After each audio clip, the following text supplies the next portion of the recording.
Alright guys, welcome back to another video. I hope you're well. So today we'll be reacting to the F1 2022 developer deep dive. I remember this is similar to the developer diaries you used to have for F1 2010, 2011, 2012. Those were the good days when we used to have 6 developer diaries. So they're bringing those back, which is pretty awesome. I know that there's 3. I haven't seen it yet, so this is my first reaction to it. I thought it'd be interesting if we watch this together and I share my opinions on it. So sit back and enjoy the video. First of 3 F1 22 deep dive videos. My name is James Brallant, Social and Creator Manager on F1 22. This looks so good. And over the next 3 videos, we're going to be getting an insight on some of the changes that are making their way to F1. I don't think anyone's really interested in the third video. I think the first 2 is very exciting. Physics and handling. I'm super interested for that one. I hope a lot of us are hoping that it's, more sim-like.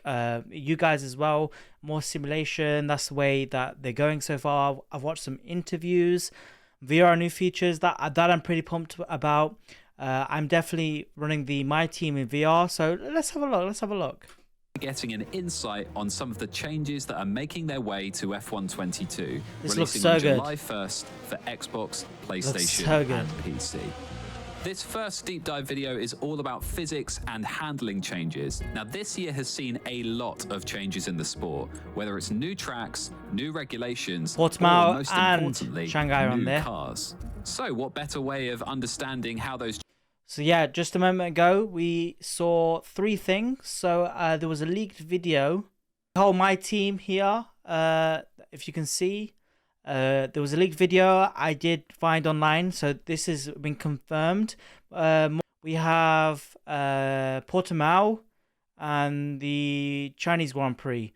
So I'm not too sure if I heard that there will be a DLC for those 2. So we can have a customized My Team experience where it has a couple more tracks on it, which is pretty cool. I think Portimao is going to be good in VR.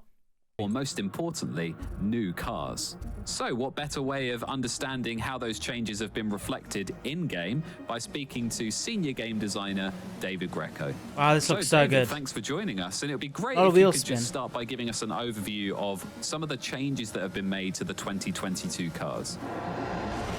The major changes we made start first of all from the physics engine and the physics model.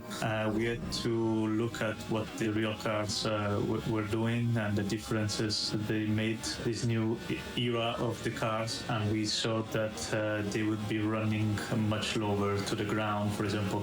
So we knew we had to improve and change our suspension model. Alright, so far they're trying to mimic how Formula 1 cars handle. So a lot of videos have been online, and their videos of a lot of wheel spin. We saw at the start the wheel spin. These cars have a lot less downforce, and you can really see that. The cars are lower. There's no porpoising in the game, so they are heading in the way of simulation, which is really positive to hear. Also, we had to improve on our collision model. Then we had to look at the aerodynamics, because the way they work in real life compared to previous years is totally different. Now most of the downforce comes from the ground effect, so from underneath the car, and we had to be able to recreate that. This is mainly the biggest changes we made to the physics model and then to the handling model. Right, so they have confirmed it. We've watched many videos earlier. So the aerodynamics model for the game has changed, which makes sense because of the new regulations. A lot of it's made by under the floor, and it's been already confirmed that there are 2 types of aerodynamics in this game. So we have aero from the wings and aero from the floor. So a lot of other YouTubers have made it very weird that if you lose your wing, the handling doesn't change as much. That's because majority of the aerodynamic load is made from the floor. So that's very interesting. So with the damage model, if we get side pod damage, will that affect the downforce from like previous games? So that's an interesting one. Yeah, so it sounds like those are the kind of the key areas that you focused on this year. So can you talk a little bit about some of the physics changes specifically that have been made? Yeah, we're going to talk about the physics changes. Yeah, so specifically, the first thing we focused on was suspension.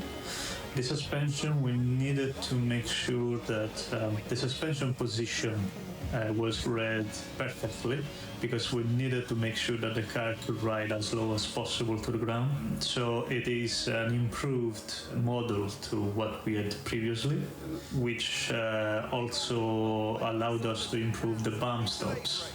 Now it works much more like it should work in real life, and players So will the notice, suspension for now, example, when going lower to the ground, you will reach the bump stops much earlier, so it will make the curb riding stiffer and a little bit more difficult than previous years, whereas before we didn't have really this, and so this was one of major changes we had to do in the physics model for us to allow to achieve what is happening in real 22 cars. After that, we moved into aerodynamics, so that we now knew we could run the car as low as possible.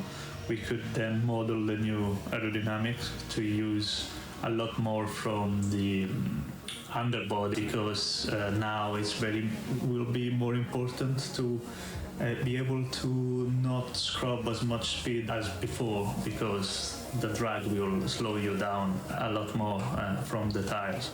Great.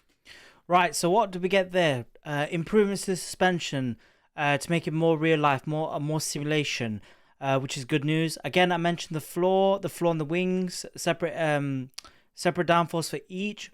And more interesting with the tires now, they made it more real life, rewarding drivers that are smooth with their inputs, not too aggressive. Like before, where you could nail it down. Now it's all about the smooth inputs and how the tire reacts. It's very good news. So reworking on the tire model, the handling model. So if you saw snap oversteer from the tires, just didn't have the grip. So what I'm getting from it is, again, I keep saying this word simulation. A lot of people, including myself, were so worried that when EA gets the game, it's just going to be like a FIFA thing. They're going to dim it down, but I'm really, really happy to hear we're going on the simulation side. From what I'm getting, from the changes from the handling, the tire model, the aerodynamic model, with this simulation, it's really going to reward drivers that are smooth on their inputs. Just like in real life, you've got to be smooth. Tire wear is going to be really affected on how smooth you drive. Progressiveness of the braking, throttle. It looks like it's going to really bite you if you're aggressive. Locking up, the oversteer, tire wear, handling. It's going to reward those drivers that are very smooth with those. So again, super excited from what I'm hearing. Definitely a step in the right direction. In a different game, they're saying it feels different. Again, feeling is very subjective to how you set up the car and how you like the car. So again, it's a lot of simulation. Setups are going to be a big thing.